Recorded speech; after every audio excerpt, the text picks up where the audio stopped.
Hello বন্ধুরা, সবাই কেমন আছো? আশা করি সবাই ভালো আছো, আমিও ভালো আছি। কালকে আমাদের রাতে ডিনারে ছিল চিকেন, দেশি চিকেন।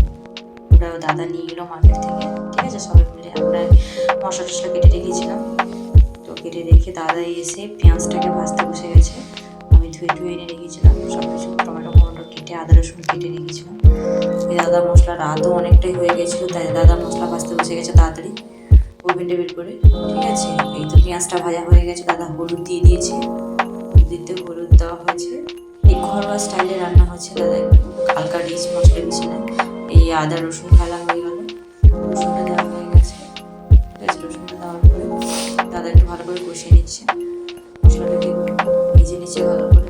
ভেজে নেওয়ার পরে কালারটাও বেশ ভালো আসছে, হালকা তেল দিয়ে। এমনি তো দেশি মুরগি এমনি ভালো তেল আসে, তেল বেরোনোর থেকে।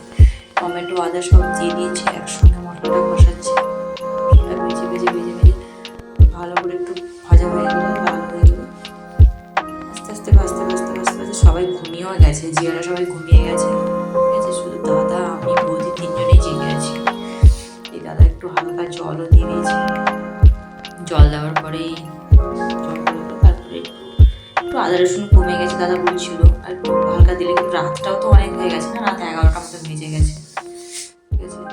তো ভাজা হয়ে যাওয়ার পরে মশলা কষানো হয়ে গেছে। কষানোর পরে আর বসে বসে ঘুমও পাচ্ছে, প্রচণ্ড ঘুম পাচ্ছিল রাতে, ঠিক আছে। আর গরম গরম রুটিও হয়েছে।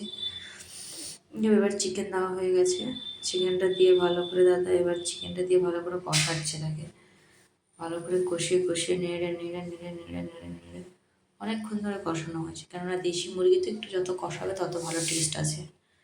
এই লাস্টে কষানো হয়ে গেছে, কষে কালারটা দেখেছেন বেশ কেমন কালার এসেছে পুরো ঘরোয়া আদা রসুন টমেটো পেঁয়াজ দিয়ে রান্না। এই আমাদের লাঞ্চ তাহলে শুরু হয়ে গেছে। ভালো লাগলে লাইক অ্যান্ড সাবস্ক্রাইব।